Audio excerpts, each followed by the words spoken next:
the first thing I thought of was that we absolutely need the AI safety competence of people like Sutskyver and Lieke, and we need it at OpenAI because unless somebody miraculously finds the one simple trick that solves AI alignment, then the more likely scenario is that we really need to have the best possible alignment team working together with the capabilities developers wherever we see the AGI breakthrough. And I do think that OpenAI is at the top of the field right now and the most likely candidate for having such a breakthrough. So it's truly, truly important. It seems to me that this should have been the lead story on every newspaper and every newscast in the entire world. Yes, but we are not there yet. I think that 2023 saw a tremendous improvement in public awareness about AI safety issues, but from an extraordinary low level, and it's still at too low a level. But the derivative, the trajectory, is at least in the right direction.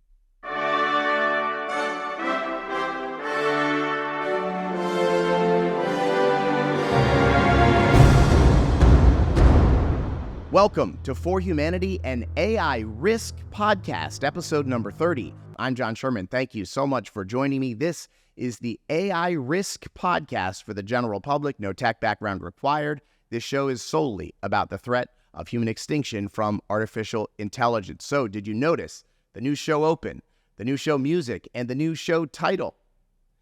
I have officially ditched the term AI safety, and our show is now called For Humanity, an AI Risk Podcast. Why? There is nothing safe about frontier AI development, and that term AI safety is an oxymoron. AI safety is a myth, a hope, a goal, an aspiration. AI risk is the reality we are all living under. All right, so please like, share, subscribe, tell your coworkers, and donate if you can so that more people can hear the message this podcast is all about. And please email me at forhumanitypodcast@gmail.com. I appreciate all of the conversations I have going on there with so many of you.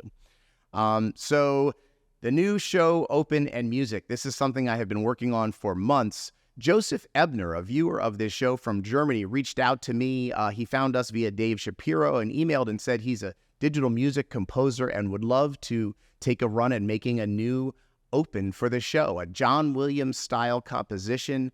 And he offered to do it on a volunteer basis. How cool is that? So who could say no? So Joseph and I worked for more than 8 weeks on 9 versions of the music just to get it exactly how I wanted. How awesome is that, Joseph? Thank you so much. If you need any custom music composed, I'll put a link in the show notes to Joseph Ebner's website. Okay, so on to today's guest. I got to tell you, when I first started doing this show a little more than 6 months ago, sitting in this chair in an empty office on a Saturday like I am now, I knew I could talk on camera, but I didn't know how well my voice would be received from people who care about AI and from the general public as well. So I was so gratified when a viewer wrote an email intro to Professor Olle Häggström, who is a Swedish math professor well known for his work in artificial intelligence, and asked him to come on the show. And Professor Hagstrom emailed back, "I'm already watching the show, I'm a fan of it, and I would be delighted to come on." How amazing is that? Just incredible to know that the work we're doing here is spreading. Thank you so much to each of you for your support and help in doing that.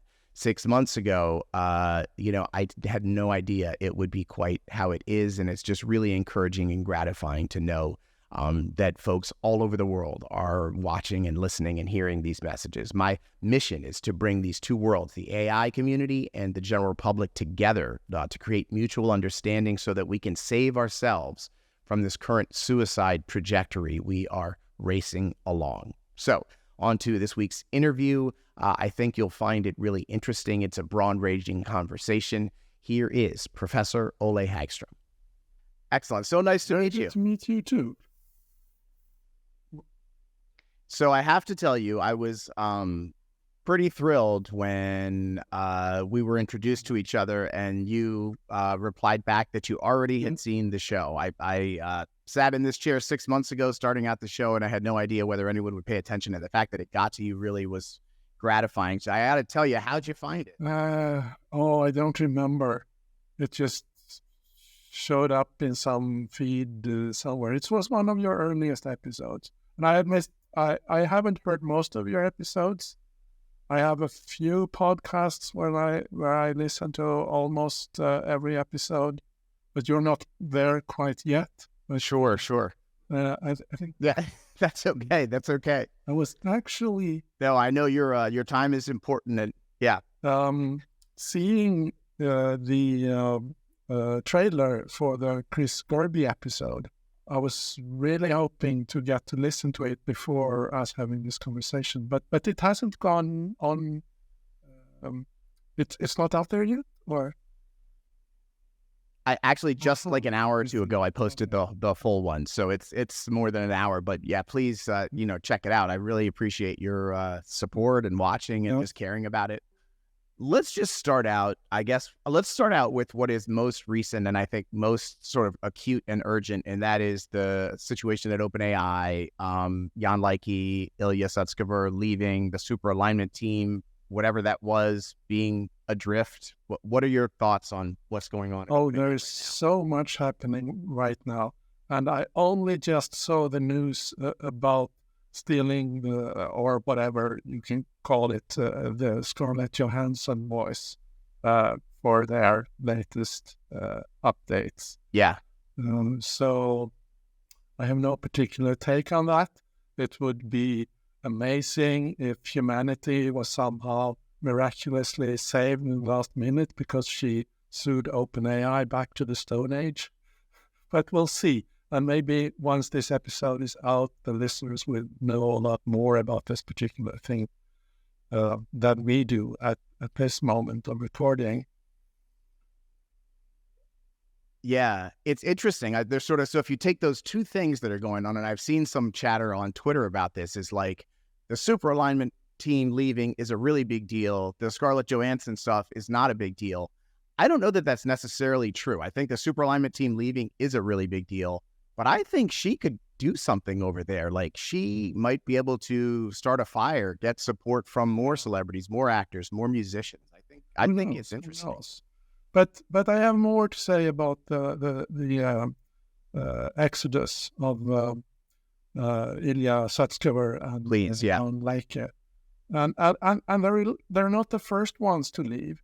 I was actually quite taken aback and concerned when Daniel Coppotaino left a few weeks earlier, and there were other changes this winter. And I used to have the attitude the last couple of years that I think that the way OpenAI is handling the race towards the AGI precipice is really, really bad. But I found some consolation in the fact that some of the absolute best and most wisest AI safety people I know of are at OpenAI. But this piece of consolation is just falling apart now. It's very bad. I can mention. So I'm a mathematician at Chalmers University in Sweden, and one of my colleagues at the math department asked me yesterday, but what's actually so bad about Ilya Sutskyver leaving? And what he had in mind is something like this. Imagine one of the world's best topologists, or whatever branch in mathematics, leaving Harvard. And that wouldn't be any blow at all against the development of topology, because he would just continue his work at Yale or wherever he goes. Right. Sure. So he thought that Sutskyver can continue his work somewhere else, and what's the big deal? So I think that, there are several ways you can answer this question, and the first thing I thought of was that we absolutely need the AI safety competence of people like Sutskyver and Lieke, and we need it at OpenAI, because unless somebody miraculously finds the one simple trick that solves AI alignment, then the more likely scenario is that we really need to have the best possible alignment team working together with the capabilities developers wherever we see the AGI breakthrough. And I do think that OpenAI is at the top of the field right now and the most likely candidate for having such a big breakthrough. So it's truly, truly important that they have best possible. Right. And so, did you think about what Lieke said in his tweets about how he couldn't even get the compute power to do their work that they promised? Thoughts on that? That was pretty shocking. It's pretty shocking. And my interpretation of that is that OpenAI is no longer a company that prioritizes AI safety. And I think that this departure of one after the other of their best AI safety researchers reflects the situation that they feel that they are no longer in an environment that where they are able to do their best work. And I really, really very strongly appreciate John Lieke's openness in speaking about his reasons for departure.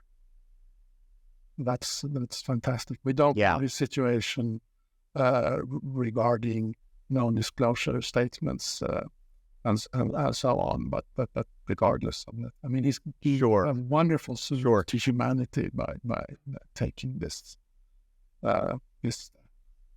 It seems to me that this should have been the lead story on every newspaper and every newscast in the entire world. Yes, but we are not there yet. I think that 2023 saw a tremendous improvement in public awareness about AI safety issues, but from an extraordinary low level, and it's still at too low a level. But the derivative, the trajectory is at least in the right direction.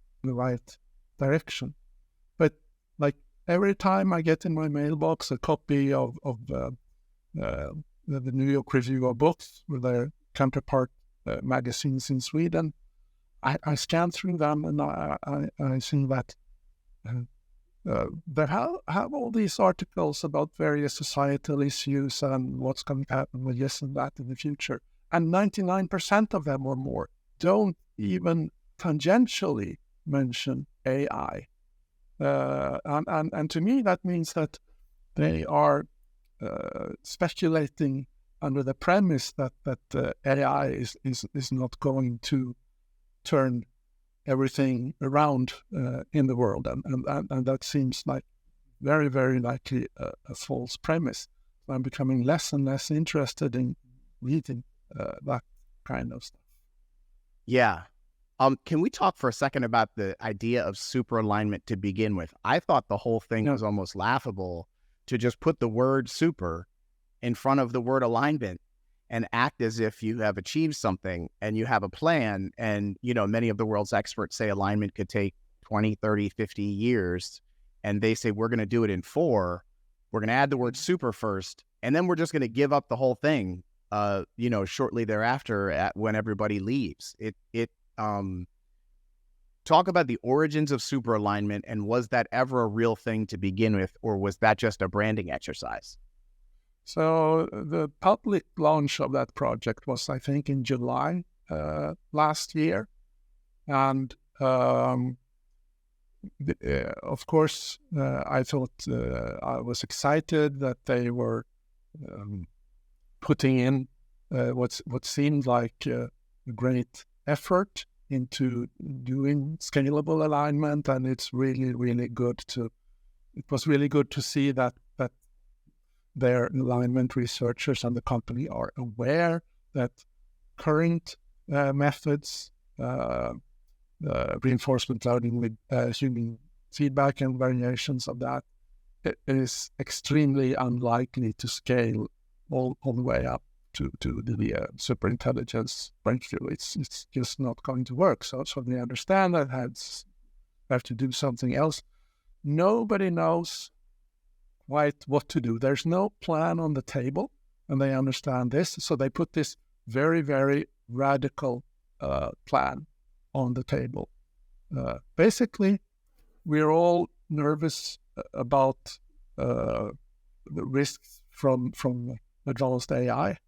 So the plan is to build an advanced AI that will solve this problem for us, because it looks like it's a humanly very, very difficult problem.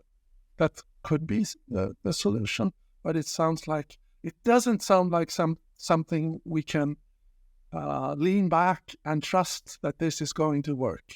I mean, it can just as well backfire very, very badly. So I mean, talk about like they say all the time that the doomers sound like we're talking about movies and science fiction movies. Like, what is more science fiction movie than the bad robot's going to be controlled by the bigger bad robot? Like, you know, that is as science fiction as anything. This idea that, you know, some sort of superior AI keeping the smaller AI in check will be something that takes the place of us actually having a check on anything. I mean, it's an interesting plan, theoretically, but imagining they will get this to work, and to get this to work in 4 years' time, which is the deadline they gave themselves, is just extremely speculative. But it just goes to show how bad the situation is, how pre-paradigmatic the entire AI alignment field is. We are not ready for the big AI breakthrough. And that brings me to another aspect of the departure of Ilya Sutskyver and John Lieke, namely, so we've been talking as if they are needed at OpenAI to do the AI alignment work. But I think that an even more important role for them, given the present circumstances, if they had stayed on in OpenAI, is to speak with the loudest voices in the company, saying, now we need to pull the brakes.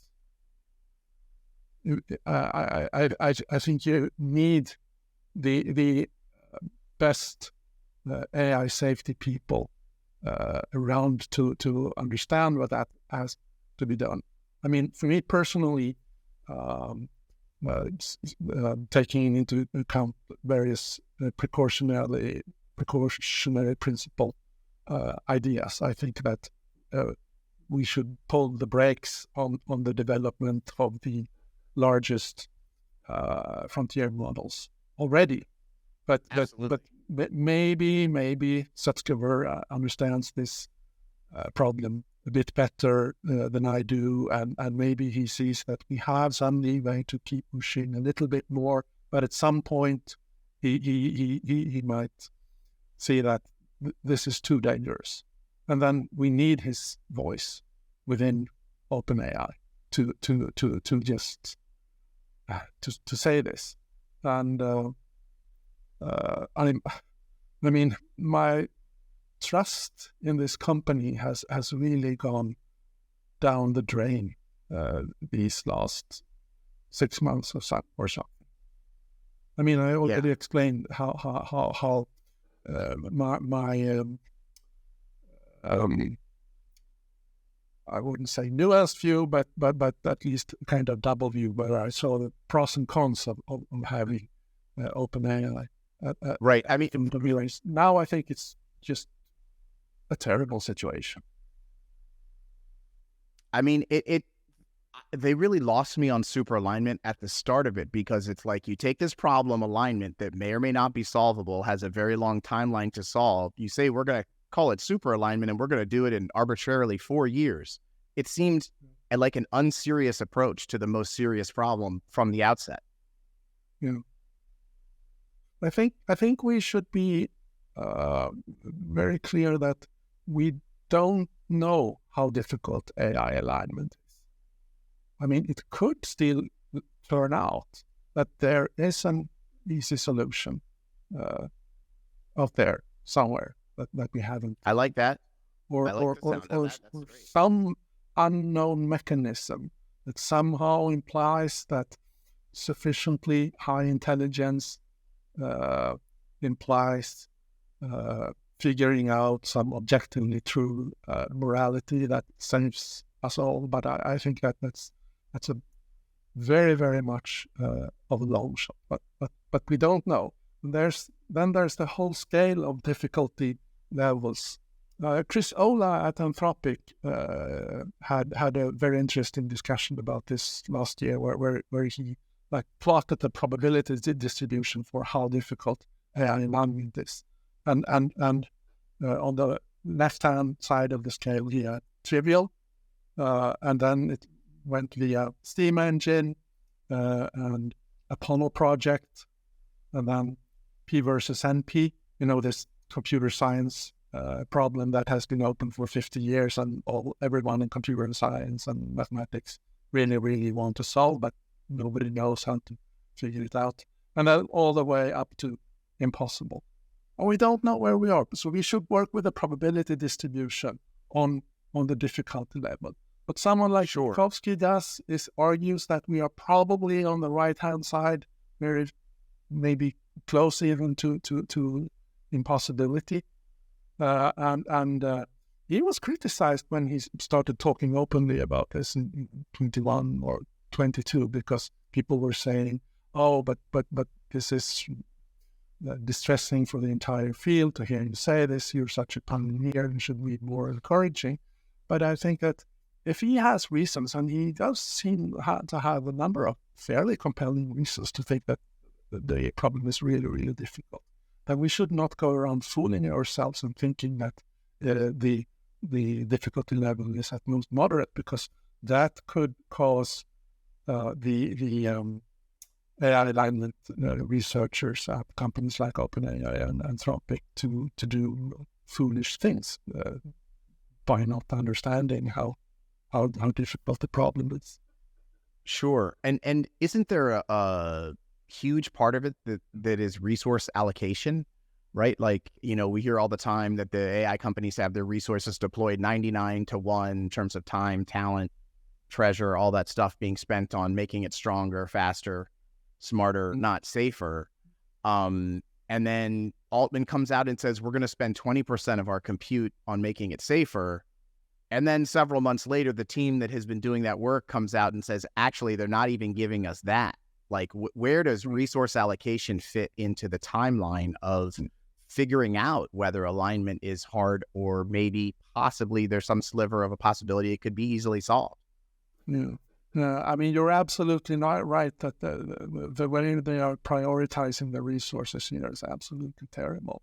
Now, in July last year, it superficially sounded impressive that they promised to use 20% of their compute resources. But notice what I said was 20% of those resources we have secured by now.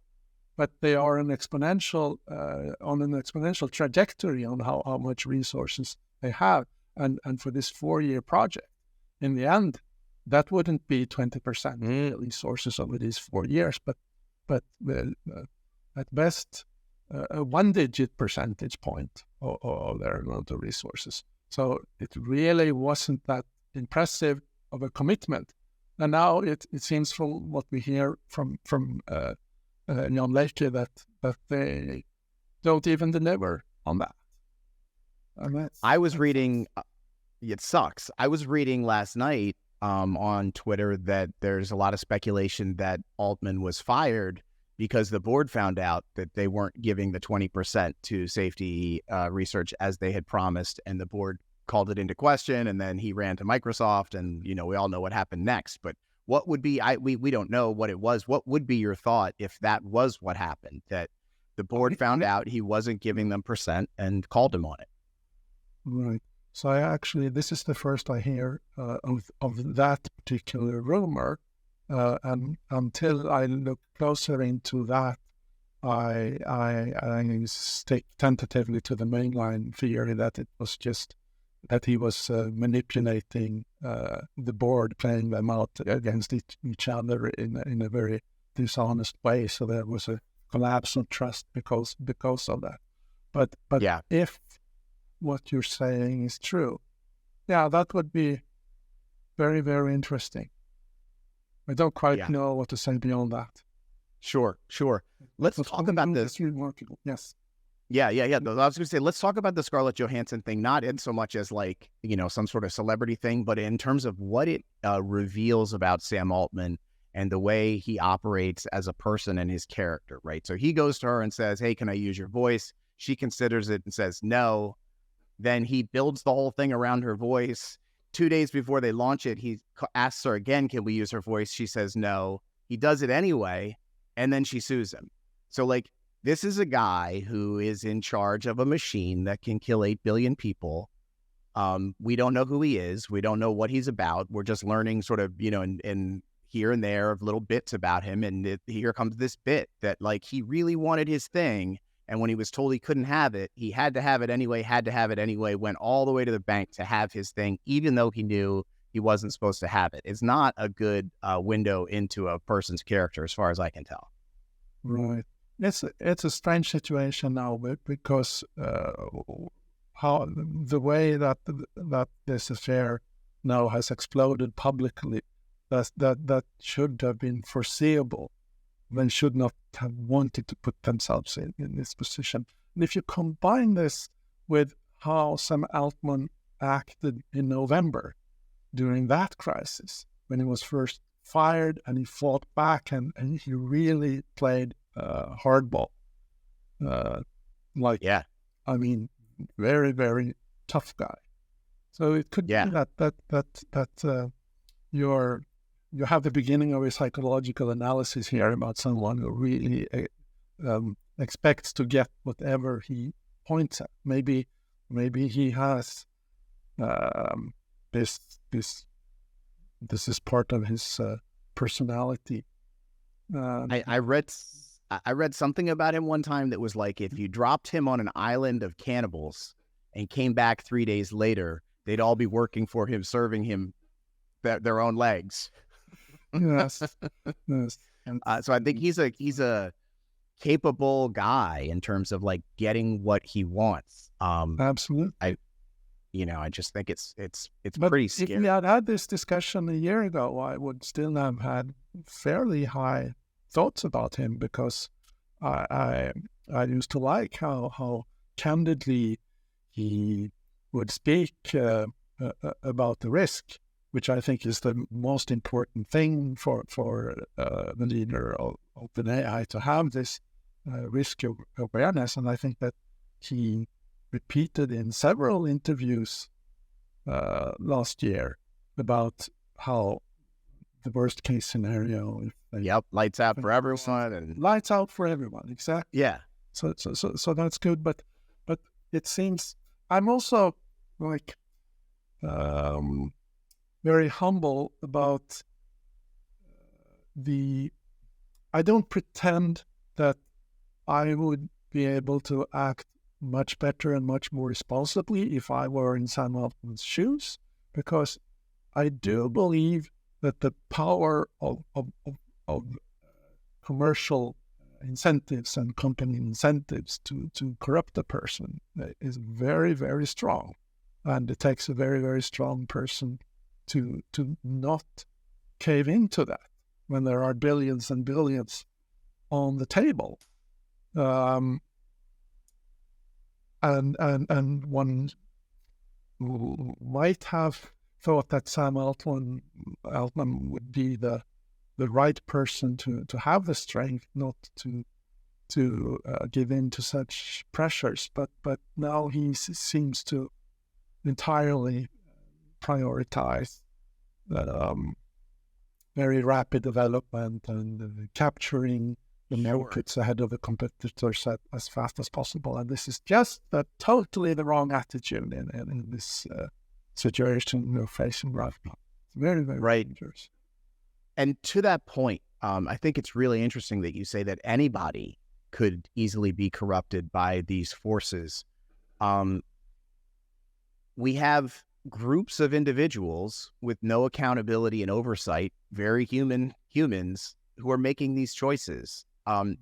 Is that just structurally a path to this sort of corruption? Like if there's no structure where groups of humans are checking groups of humans, like sort of like the checks and balances of government, or, I don't know, how can we get around this issue of whatever human is in that seat and is given the keys to this machine with more power than any machine ever created in human history? How could we possibly have someone operate it in a way that's good for all?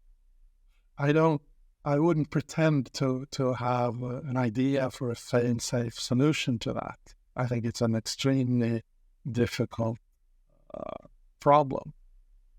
But I'm leaning, at the present moment, I'm leaning very heavily towards the need for the state, democratically elected officials to take charge here and prevent these companies from this extremely dangerous race. I'm speaking from a European perspective here, and I think that over the next year or two, what we mainly need is for the United States government to take charge. And after that, we have to get some international agreements in place. But I believe that we have a time window where just to keep the situation temporarily under control, it's in the hands of the United States government. Wow. And that, because a lot of times I think we here in the States, or at least those of us who maybe hope for the States to be a little bit more progressive than it is, finds that it looks to Europe to lead the way and then follows after that. But you're saying in this case, you think in a short period of time, it's going to be up to the United States to literally take the leadership role, have the legislative work that is the most aggressive, be the one on the front edge of this thing? Yes. I mean, the European Union has their own, they've been negotiating for years the European Union AI Act, and they're trying to be at the front and center of AI ethics and AI regulation. But I mean, at the end of the day, California is not a member of the European Union, so we don't have jurisdiction over what happens in San Francisco and Silicon Valley. So this has to be in the United States.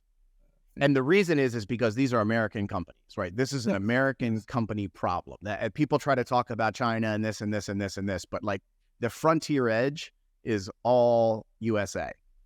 Yes. I mean, this is the situation.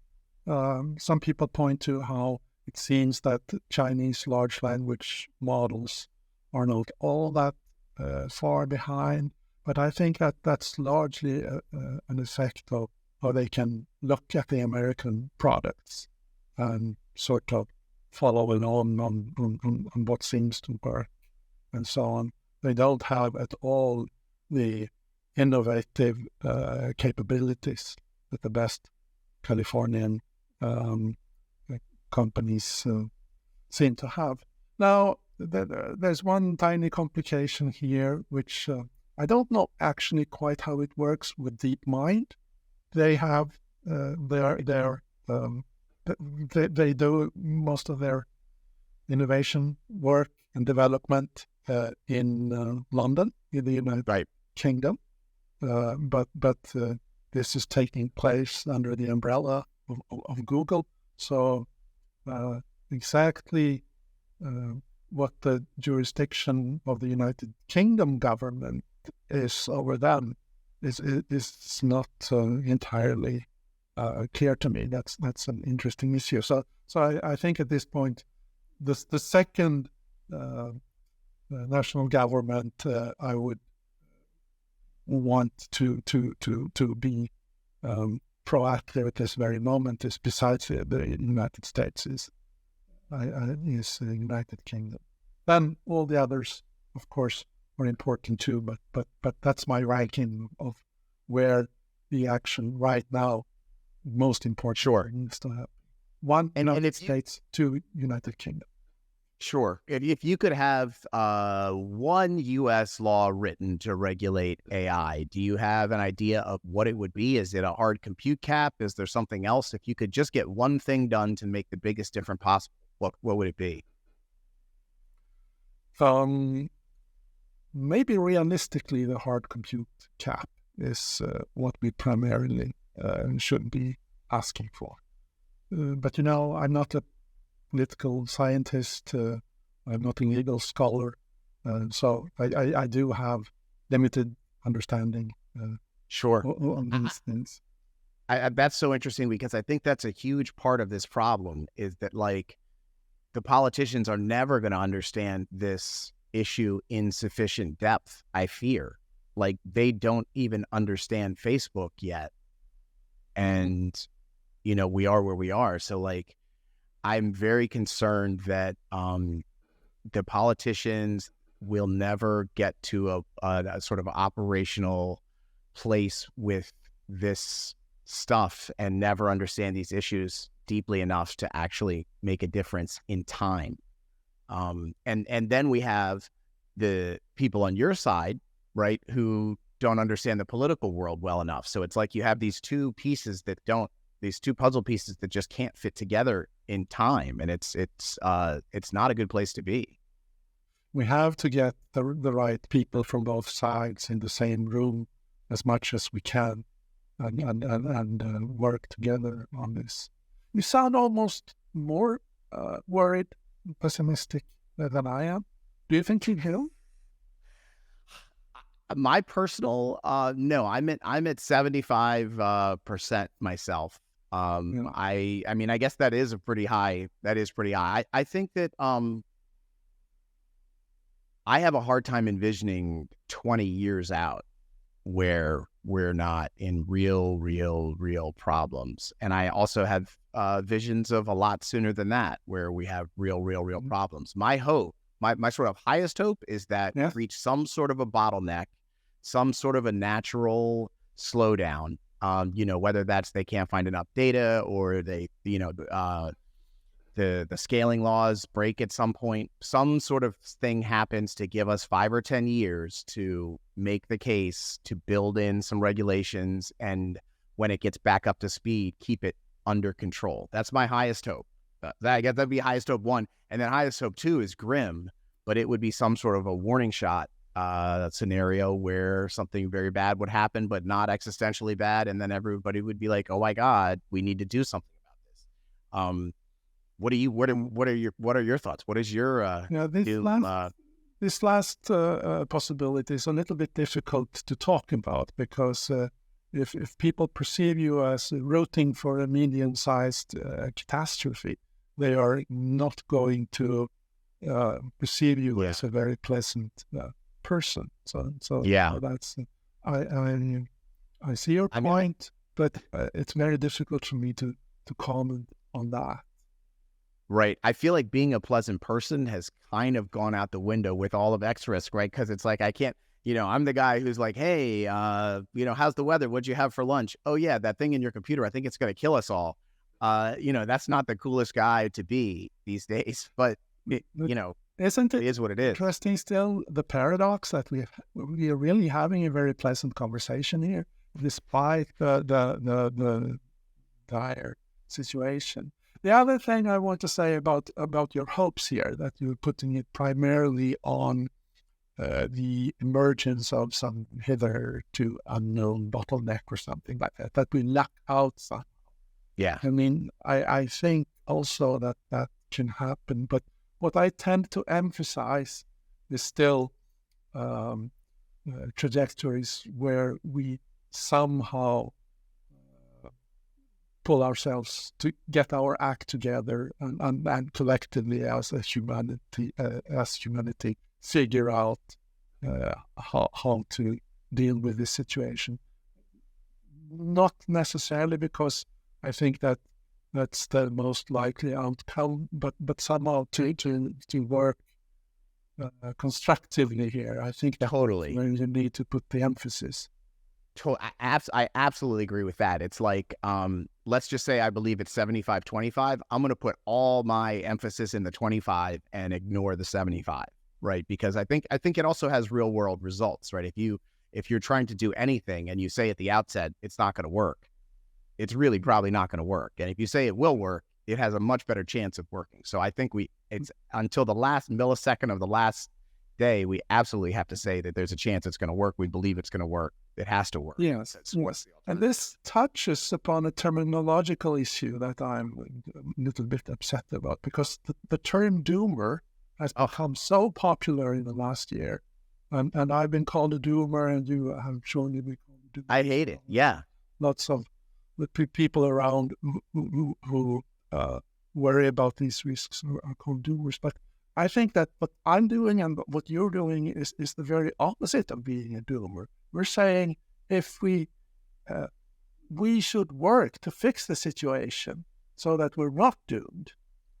Absolutely. It's madness. Yeah. What kind of nonsense is this that the doomers are the ones trying to cure the problem? The doomers are the ones creating the doom. Sam Altman is the biggest doomer alive to me, and Eliezer Yudkowsky is the furthest thing from a doomer. But it is so common. The label almost seems inescapable at this point. I even made a show, the three biggest doomers of Altman, LeCun, and Amadei, just to try to put the term back on them.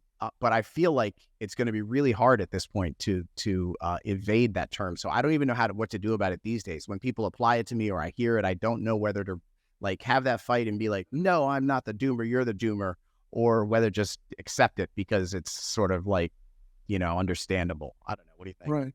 The other similar term that is used is alarmist. And to that, my response is, well, we have these huge risks. Of course, we should sound the alarm about them. We shouldn't run around, try and be nice and polite and pretend that everything is fine. Yeah. I really like the term AI risk realist. And then you call them AI risk deniers. Yes.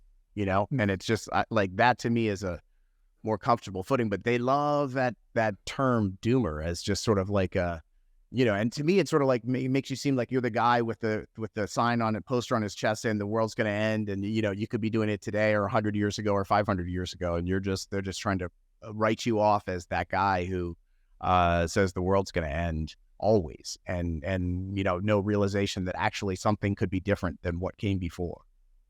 Did you see this recent tweet by Amanda Askell? I don't know if I did. What was it? She's at Anthropic. And I mean, she's in our camp regarding risks and so on. And okay. I think it was in the context of talking about this doomer label. And she said something like, if I truly believe that we're doomed, I would not be doing this. Absolutely. I would spend my time on the beaches in the Caribbean or something. Totally. Like Me that. too. Me too. Yes. When you said to me, do I think we're done? Do I think we have a chance? I would not be sitting here talking to you if I did not. I understand. When I'm driven by the same spirit that we're trying to save the world the best as we can. And yeah. I think and the kind of work that you are doing, like spreading the word, trying to build up some sort of political momentum and consensus towards unacceptability of what is happening at these tech companies. I think that's very important part of the way forward here. Yeah. Just thank you. Create create the necessary consensus, and it should be global. I mean, sometimes I hear in various issues the statement that why worry in Sweden? Sweden is such a small country. How could that have any effect on anything? And I say we should be part of this global movement. Absolutely. Everywhere matters. We're all in this thing together. And I assume where I hear is that obviously if AGI is created, ASI is created, it's not going to care what country you're from, what your skin looks like, how your hair is. It's you're a human and it's not. Yes. And we proceed from that footing forward. Exactly. So let's talk about, you've written about biorisk and OpenAI. Tell me, what are your sort of headlines on biorisk and OpenAI? Because it seems to me it's not talked a lot about, but it seems to me something that probably should be talked a lot about. Okay, so let me back up a couple of steps and talk about scenarios for AI takeover and extermination of humanity. Great. And one of the most talked about ways that the AI would go about would involve creating some super pathogen that just wipes out humanity through a pandemic 1,000 times as powerful as COVID. This is something that people talk about out of concreteness, from the desire for concreteness. But the truth of the matter is that we don't really have much clue how an agent who is incomparably more intelligent than we are would go about. There could be 1,000 other ways, but okay, let's accept that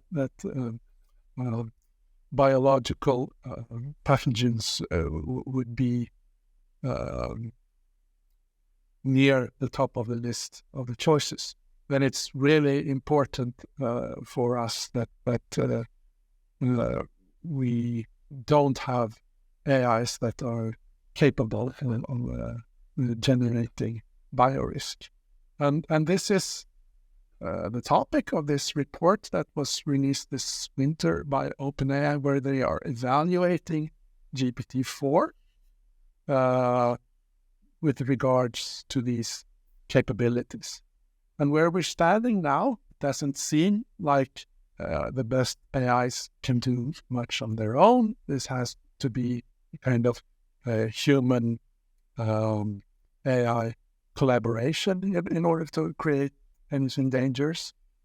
So what they did was that they took 100 human subjects. I think half of them were like first-year biology students, and the other half were people on PhD level and higher, specializing in virology or microbiology or some such. And they did this experiment where they divided each of these groups in half. So half of them were equipped with GPT-4 plus internet access and given tasks relevant to creation of biothreats. And they looked at how they performed. So that's the testing group. And then the control group, they had only access to the internet, and they compared how these groups performed the tasks. And we know from pretty much every field that GPT-4 helps with the intellectual tasks. Programmers and writers and all over the place. GPT-4 is very useful. So it would be very, very surprising if GPT-4 wasn't useful in this setting. And they saw an effect, and they go on and on in the report about the issues of statistical significance, which is, I'm a statistician myself. There are many situations where I put great emphasis on this, but in their case, I think that their talk about this is a bit out of place, because they're confusing what they need to show. That statistical significance here would be relevant if what you were worried about would be concluding the existence of an effect in a null situation when there is no effect. But here, the bad move would be the other way, to have an effect and mistakenly conclude that there isn't one, because the effect has these dangers. Sure. So what was the takeaway? They were unnecessarily unclear about the takeaway. For me, the takeaway is that they kind of, at least weakly, confirmed the obvious conclusion that GPT-4 helps for this. And they muddled the issue by too much talk about statistical significance. So I think that some people reading this report will walk away from it with the takeaway that they didn't actually show anything, which is, I think it's the wrong way to think about this. I was going to say, what is your view of, first of all, them choosing to put this out there, choosing to study this, and then putting out this, maybe not super informational thing? What should we really take away from the vulnerability of biorisk? I do think it's an interesting study, and I do think that it's kind of the work that they should do more of. They really need to put hard effort into evaluating the quality of the models, and they some things I think were admirably responsible in this study, that they don't publish in the report the exact nature of the exercises that were given to the subjects of this study. And I think that's a very, very good thing, that because they don't want to inspire potential bioterrorists reading the report about what they should be thinking about to create bioeffects. Now, to put this into a bit more perspective of OpenAI's broader work, this study is part of what they call their preparedness framework, which is a broader framework about evaluating possibly dangerous capabilities of their models. So this is mainly about GPT-5 and other future models. So this study of the capabilities of GPT-4 should be seen as just a pilot study here. But regarding, so this biorisk thing is part of a category which they call CBRN, I think, chemical, biological, radiological, and nuclear. So basically the sort of thing that you build weapons of mass destruction. Right. And was there any sort of talk of solutions with this? Like it's like, okay, we decide that, biorisk is obviously a giant vulnerability. We're going to ask, are we vulnerable to humans using our LLM to create a biorisk? The obvious answer is yes. Then the next question is, okay, so what are you going to do about it? Did they ever get to here's what we're going to do about it? They didn't get concrete about that, but lots of beautiful words about safety first and so on. But they have in this category of weapons of mass destruction, threat creation, they have this scale of different risk levels, going from low to medium to high to critical. And one thing I really like about that scale is that it begins with the AI very clearly being a tool in the hands of maliciously motivated humans. And then at the top of the scale, it's the AI working out these catastrophes on its own. And then it's kind of a sliding scale between. And I like this because we have been thinking, I think, too dichotomously about, on one hand, malicious use, and on the other hand, the AI being dangerous because of its own motivations. I believe that with current technology, which is, we already see some signs of it having capabilities of social manipulation. So if you see a team of a human and an AI cooking up plans for creating terror and catastrophe, it may not be totally clear whether this is malicious use or whether the AI is in charge. And in some cases, there could be really, I mean, if you and I cook up a plan for doing something, I can imagine cases where it's not very well defined who of us was in charge of this plan. To take a nicer example, I've been married now for 28 years. And Congratulations. neither me nor my wife can say exactly who brought up this idea that we should get married. It's sort of just at some point we were united that this was the way to go. Right. And similarly, if you have a human and an AI working on terrible plans, there's this middle ground between the human being in charge and And on top of that, it can, with these possible future increased capabilities of social manipulation on the part of the AI, it can be very difficult for outsiders to detect exactly what is going on. Sure. The question that just came to my mind is, do you believe that a human can ever control an ASI? Like, let's just say, it gets to a couple thousand times smarter than a human.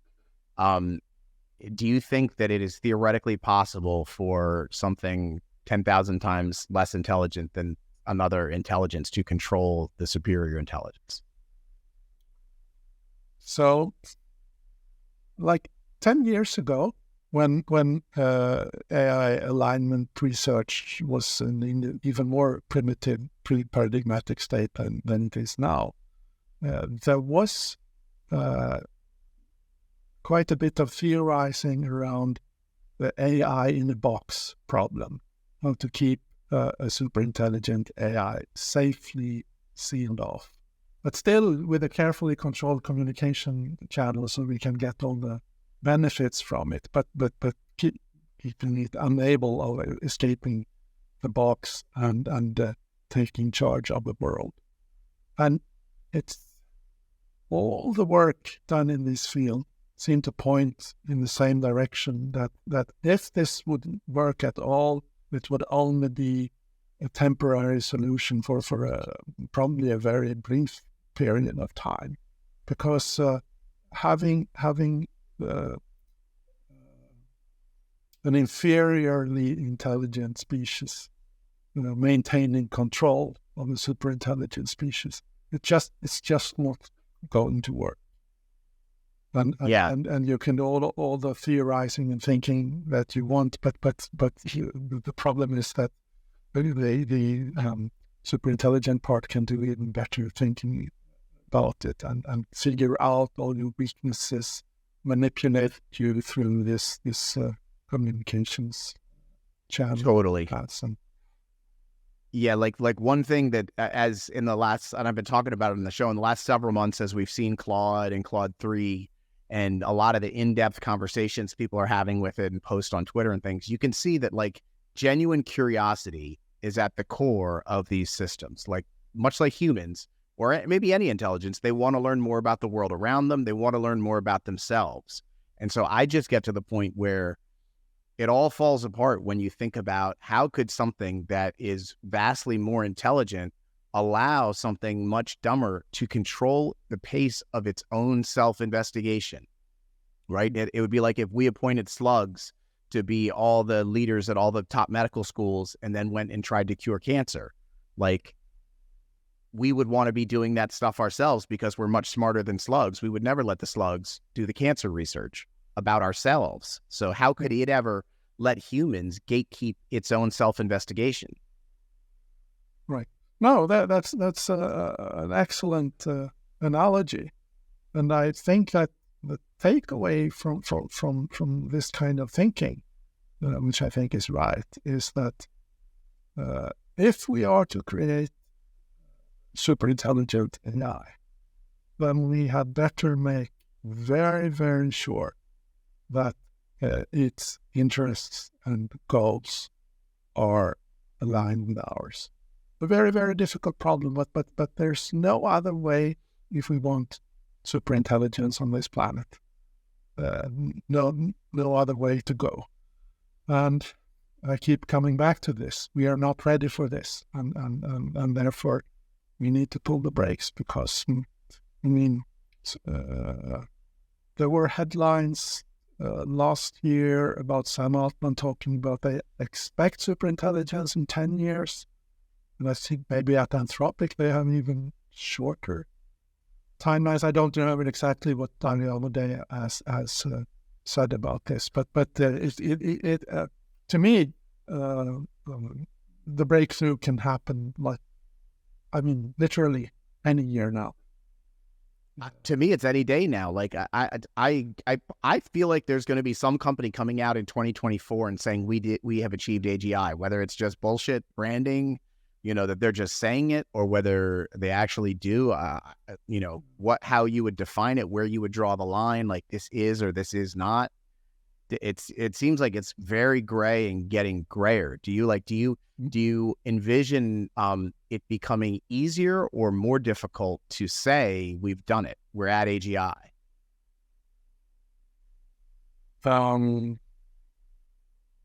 Like as we progress a year from now, is it, and there's more AGI-like things out there, does that make it easier or harder for us to actually say, like, ding, we're at the line, we did it?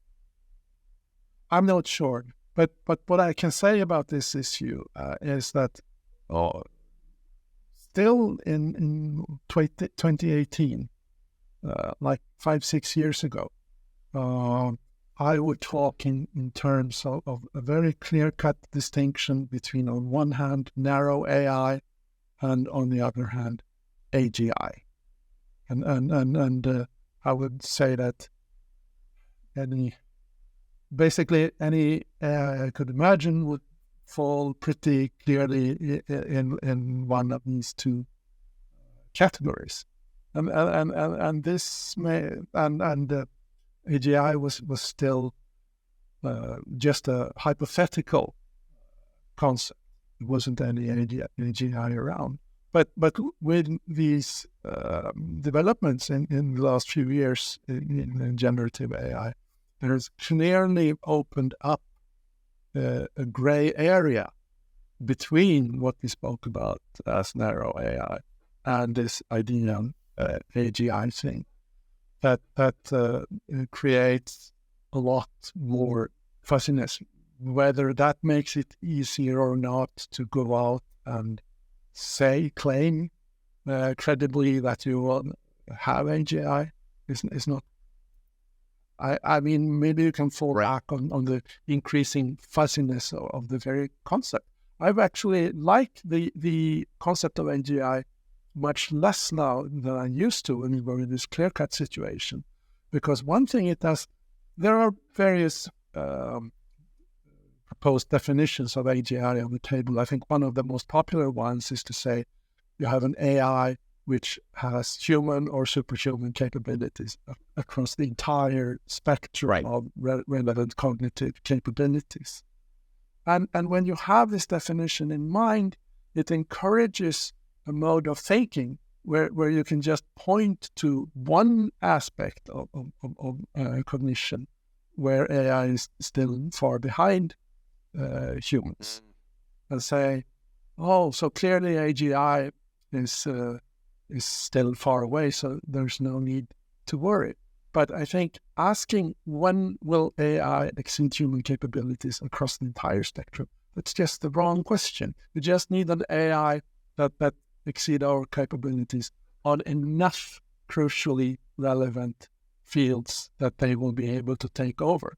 but they can still be worse than us at various what do you call it, robotic muscular movement capabilities or whatever. What are your thoughts about the uses of video, like Sora coming out, and then, we've had people on the show talking about how you could say to Sora, hey, Sora, make me a movie about a biochemist who does a bioweapon attack, and be very specific about the details of all the technical work he's doing. And you could sort of use these other ways to create solutions for these other problems. Or, for example, GPT 4.0 comes out, and now you can hold up your phone and it'll look at what's going on in this room, and it would say, there's two people talking in front of a video camera and computers, and it's learning the world around it. It's learning physics of the world around it. Are these things that we're seeing in real life, these improvements, do they equal more danger? I think they are. And even more so now that OpenAI seems less interested in safety work than they have been. They seem to be more aggressive about early releases than they used to be. And I mean, if you think back to 2019 and their release of GPT-2, if you can remember that far back in time, I mean, it seems like such a long time ago, but in early 2019, when they released GPT-2, they said, we have this model, we're not going to release the full model, we have a much smaller scale model with an order of magnitude or so less parameters, because we think that the world is not ready for that yet. And they made a big deal about these ideas for responsible deployment policies. And this now seems to play a much less central part of their thinking. Sure. So their plan, as stated, strikes me as just laughably ridiculous. This idea that on some day at some time, a little alarm is going to go off and it's going to say, oh, some company went too far, we have to stop. And everybody at the same point on the same day is going to be like, oh, the bell went off over at, company X. Everybody stop. And everybody stops at the exact same time on the exact same day, and we're made safe because that is literally what they're saying they're going to do. Get to the edge of the cliff, recognize the edge of the cliff, and then get everybody else to stop in this marathon sprint to the cliff all at the same exact time. It seems absolutely laughably ridiculous, especially when you bake in the fact that this line of did we get to AGI? What is it? We can't even agree on what the stop line looks like at all. So how does any of that work? No, it's a very bad plan. Somebody made a comparison with the early experiments by Lewis Szilard and co-workers back in 1939 on the first nuclear chain reaction processes. Okay, and they did successful experiments, and it was an entirely new phenomenon that they revealed. But they had pretty good theory. They knew where the critical threshold would be, and they kind of knew how the system would behave just over the threshold, and they knew that they had leeway to turn the process. They kind of knew when they could turn the process off and not just intentionally create the first nuclear explosion. Yeah. If you compare that to the present situation, we have, I don't think even the best AI researchers in the world can claim to have a very good idea about where this line is going. I think one of the most critical aspects is I mean, people talk about planning as a weakness of the current best models, and that's certainly an important, maybe the most central aspect. But another one that I think a lot about is the ability for social manipulation. And the examples that we have seen so far, both in lab experiments and also in the wild, of social manipulation, they have been not super impressive, and most of all, they have been isolated phenomena. But what we can expect from when looking at how these AIs have improved on other tasks is that probably somewhere there's a critical threshold where the AI can start employing these methods more broadly and more systematically, and for purposes that, because of the black box property of this technology, we don't know what they are. And wow, once so just to say what you're saying, just if I can say, put it in my terms, it's like there's this sort of line on the exterior of the black box where the humans would be like, ooh, it looks like it's gone too far, but we don't even know how that relates to what's really going on in the box and what the real interior fault lines are, right? Is that what you're saying? Yeah, that's part of it. Yes. Yeah. But the comparison here, I think, to the pre-Manhattan Project experiments, is that they had pretty good theory about what is going on, and the 2024 situation with AI and AGI is that we have no such quantitative theory at all. So we have no clue what the line is, basically. So this is why I think we should pull the brakes right now. Right. You are the math professor saying there is no math to reveal where these lines are currently. I mean, potentially we could create such math, but there's no such math on the table. This is clear to me. And we should respect our own ignorance and act accordingly. This is not the trajectory we're on, but I insist that we can fix this. I agree. I must agree. We must agree on that. Absolutely.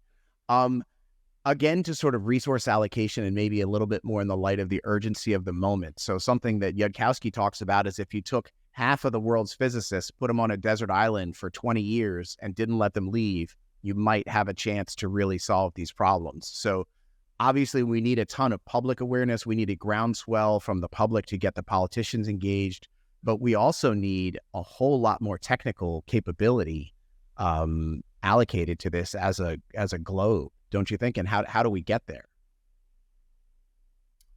Yeah. I mean, I have a lot of friends in mathematics who will nod in agreement when I talk about the need for vastly more brain power for these purposes. But then they will go on with their daily work anyway.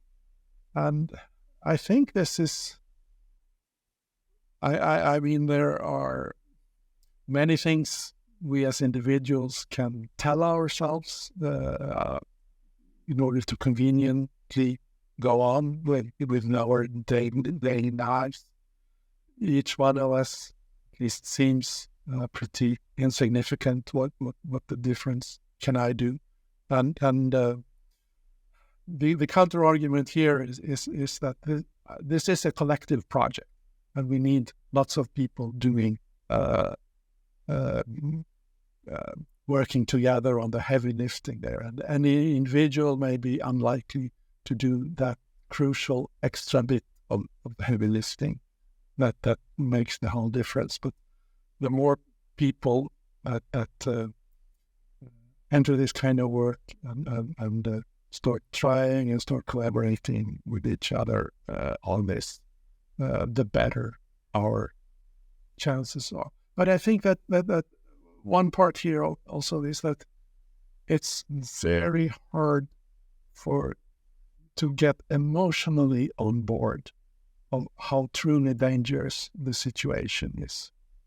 I think I have a lot of friends who will nod in agreement, and then we say that, yes, you're right, this is very, very dangerous.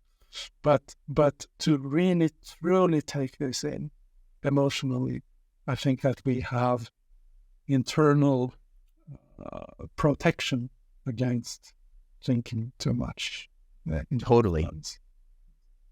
It's quite common to dismiss this kind of thing as science fiction. You have probably heard people saying, "Oh yeah, oh yeah." And my response to that is that if you took a person in the year 1900 and talked about the moon landing in 1969, they would say that's crazy, that's science fiction.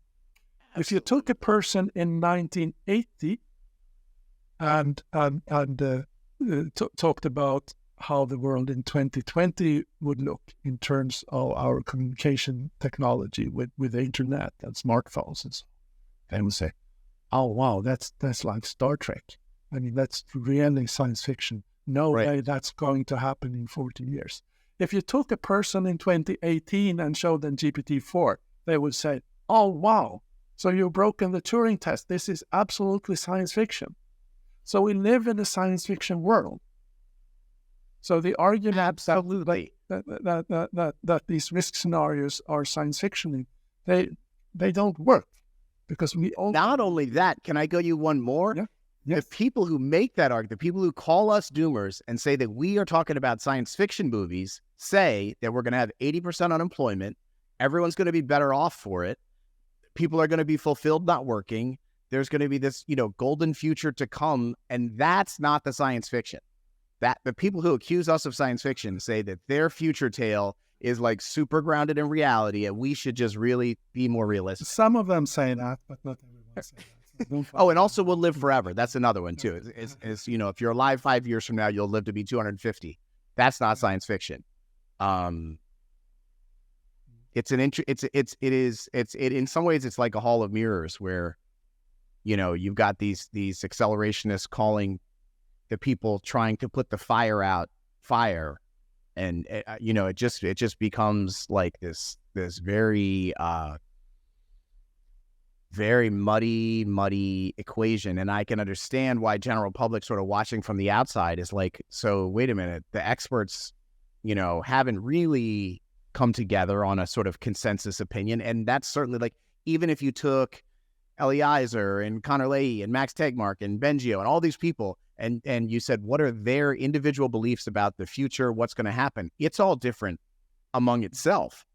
So there's no like consensus opinion of anything, which is why I think it's really easy for people to be like, well, when you guys figure out how you feel about it, let me know. And until then, I'm going to keep, going to lunch.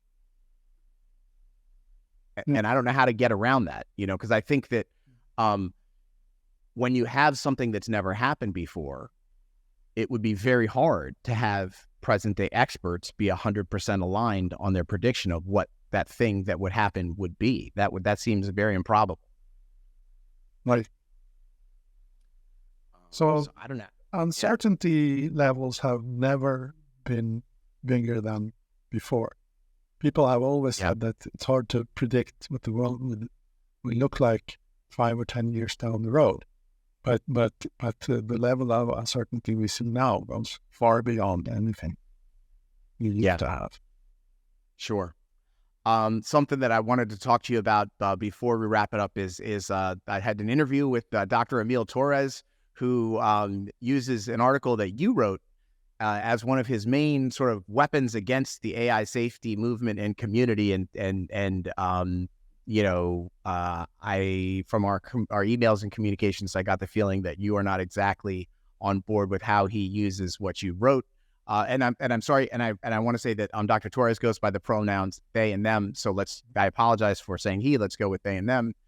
They say that your argument bolsters their case that AI safety is bullshit.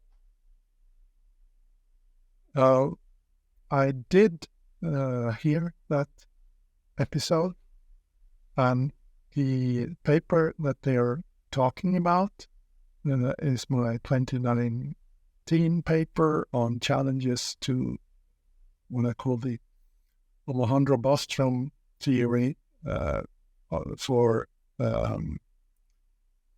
instrumental versus final AI goals. So I use the term Olle-Häggström theory as a sort of umbrella concept for the orthogonality thesis together with the instrumental convergence thesis. And when I talk about challenges in these papers, I'm very clear that this is the best theory that we have. This was true in 2019, and this is still true for how the super intelligent machine would work in terms of goals and goal structure. And what I do in the paper is that I point out that this is not a theory that is written in stone, the way that mathematical theorems can be said to be the final word on a particular topic. We still have to put this work on more solid ground. But none of what I do in the paper shoots the theory down and turns it into dust. I just point out some challenges in putting it on more rigorous mathematical ground. This right. So you are. Yes. Go ahead. Yeah, this is not the first time that Emil Torres has pointed to my work as a means of arguing their own position and doing this in a fantasy kind of way. There were several things in the episode that Torres said that I found very strange. One was the talk about perhaps there's a fundamental limit to the ability to form concepts. That's kind of a universal thing, and that might lead to the existence of a threshold at or near human intelligence for how intelligent someone can. Sort of we're the high end, you can't get past us.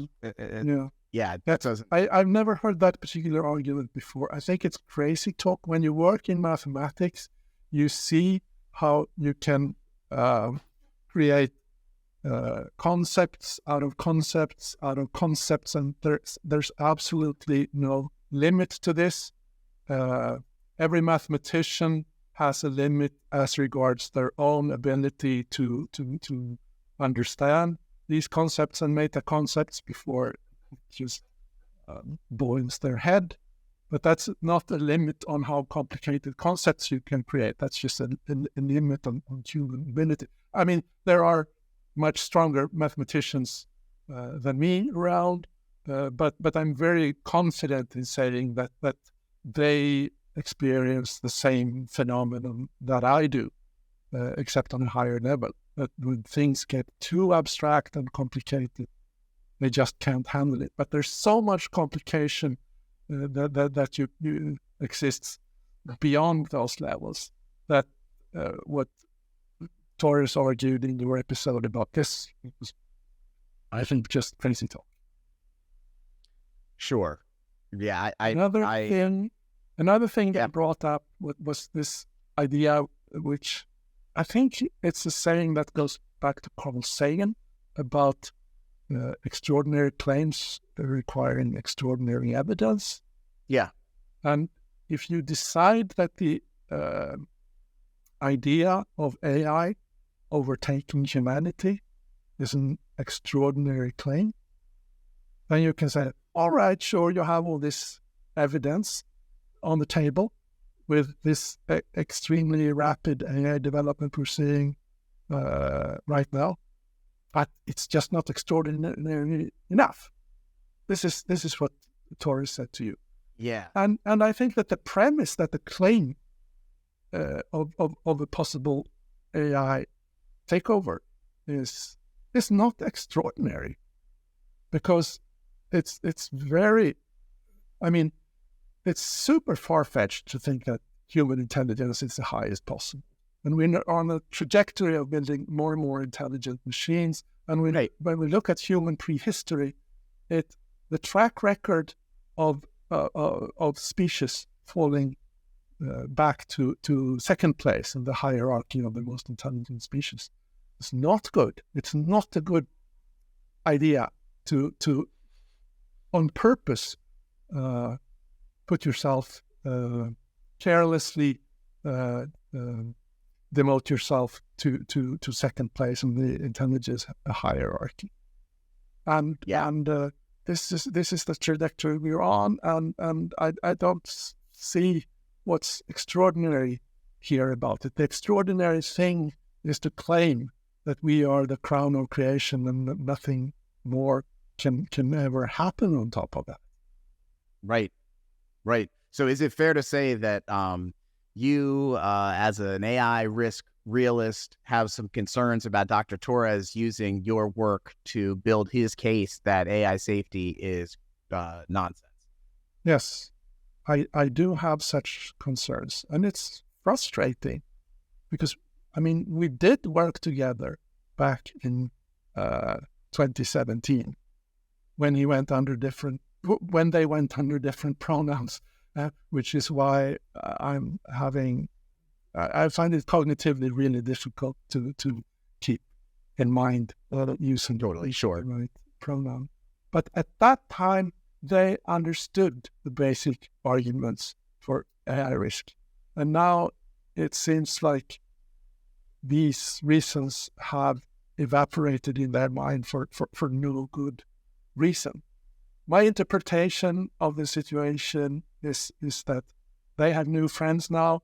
They are hanging around with AI ethics camp people like, what's her name? The woman who was fired from Google in 2021. I'm sorry. I forget her name. Yeah.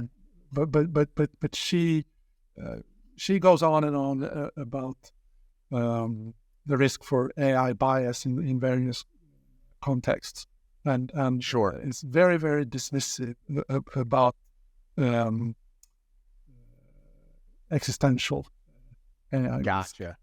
Okay, so let's. And it seems like, I was going to let's touch on that briefly. The AI ethics versus AI risk and safety, the distinction, and you're doing some writing on that as well. Yes. So I've been thinking about a lot about the dynamic here. Scott Aronson, who's one of the world's most prominent quantum computing people, and he's been moving in towards AI safety the last couple of years. He gave a talk 2 years ago where he said, moving into this field, I thought that the fields of AI risk and AI safety and AI ethics were more or less synonymous, which seems like a very natural thing, but it turns out that these are two groups of researchers that more or less despise each other, and it's like in Monty Python's Life of Brian, with the Judean People's Front versus the People's Front of Judea, and this is, I mean, it's not a happy situation. It's a situation where we should be working towards the common goal of getting the leading AI companies to act more responsibly. Yeah, because it's the interest of both those who don't want to die from an AI apocalypse and those who don't want AIs to create further inequality through various biases in the young race or so on. We should be fighting for the same goal. But for some reason, and I can speculate a little bit about these reasons, many people in the AI camp feel that they have to talk very negatively about the AI safety camp. They talk about these science fiction scenarios that detract attention from the real issues. Right. And there's a lot of talk about near-term versus long-term issues here. And Right. No, that is a real, such a tension, because if you figure a general public person has, X amount of time to think about AI issues, ethics and risk are in competition with each other in some way for the public's attention. Is it bias that is going to create more short-term headlines than X risk? And if you're an advocate for one or the other, should you be mud wrestling for those headlines? It seems to me hard to avoid in some ways. Right, but we have enough good people and enough resources to be able to put considerable efforts into both fields. There's no such shortage if we really put our mind to it. So I think this conflict is highly unnecessary. And what I was about to say also is they like to phrase this as long-term versus near-term issues. And but this terminology, this distinction has really collapsed with the shortened timelines. How can you call it a long-term issue when maybe we get an AI catastrophe in 2025 or when? Absolutely. All right, I always like to end on something a little bit positive, because we talk through so much of the doomy and gloomy stuff. But so you've been married for 28 years. Do you have kids? I don't. No kids. All right. Hey, you know what? I think that is, as a father of two 18-year-olds who I love dearly, I think both paths are wonderful paths to take in life. I truly do. Like I am motivated by wanting a future for my kids, but I'm also like, in almost year 19 here and looking back on 18 years of endless self-sacrifice, and it's quite a commitment, to be sure. But so as you look to the future, what makes you optimistic? We're both sitting here because we believe we have a chance, and we're in this thing. What makes you optimistic? I think I would mainly point to the drastic shift in public awareness that we have seen over the last year or year and a half, something like that. Now, I want to comment finally also about your talk about children. Even though I don't have children on my own, there are enough children around my social circuits and wider family and so on who are dear to my heart. And I really worry so much more for them than for myself. And we're certainly in a situation where I also am at risk of being killed in an AI catastrophe, obviously. But I think for me personally, I wouldn't have that much to complain about. I had a fantastic life up to now. I would have liked to have a few decades more. I'm still hoping for that. But if I don't get those extra decades, well, that's not such a big deal. But seeing little kids, seeing toddlers, and worrying that maybe they will not even reach the age when they can start school because an AI catastrophe comes in between. That makes me... It's devastating. We have to fix this. Absolutely. Thank you so much for your time, Professor. I really, really appreciate it, and all your work in these areas. And I agree, we have to fix this, and it's going to take a lot of people like you, a lot of people like me, just many, many, many of us. And like you say, we can do this, right? Thank you so much for inviting me on the show. I think we can do this. I think we had a great conversation. Maybe even we can push one or two listeners into taking their own initiatives to work in this field. Let's hope that happens. Thank you so much. Thank you, Doctor. I appreciate it. We'll be in touch. Okay. Thank you. Thank you. Okay, my friends, so it is 2024. We don't know how long we have to live, so we live every day like it could be our last one, and we end every show with something we call a celebration of life, just something that makes us thrilled to be alive. And I gotta say, this past weekend, I did just that. I went to see the band Dead & Company at the Sphere in Las Vegas with 4 of my closest friends in the world from college. I have been blessed in my life with a group of about 8 or 10 guys who are really, really my very close, dear friends. And we all just really adore each other. Most of them are from my days at University of Wisconsin. A few of them are from high school, and a few of them are from life after that. We have so much fun together, and anytime we see each other, it just clicks right back in like we never missed a beat. I laughed so much and so hard this weekend. It was just magical, truly. So this trip is the kind of thing I've been trying to encourage everybody to do. Don't wait to have your fun. Do it now. Work hard to save the world and play hard to make the most of your time here. So check out the Sphere. Look at these pictures of it. If you haven't heard of it, it is absolutely insane. It's a brand new 18,000 person concert arena inside a giant ball covered on both sides with LED screens. It was the coolest concert experience of my life, and not even by a close margin at all. Our audio listeners will lose out a bit on this celebration.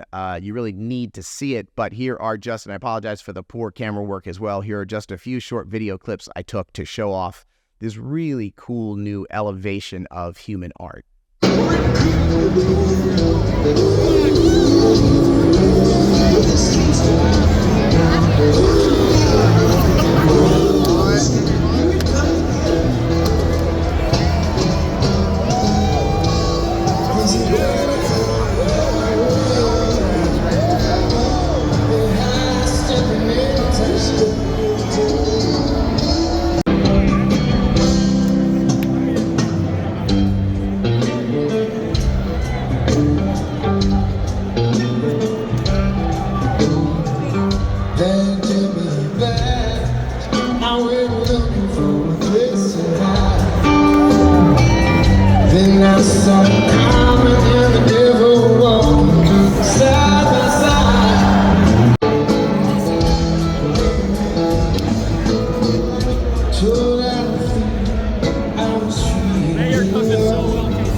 Okay, my friends, that is all for this week. Remember, AI risk is not someone else's problem. It is yours and it is mine. And to quote Margaret Mead, never doubt that a small group of thoughtful, committed citizens can change the world. Indeed, it is the only thing that ever has.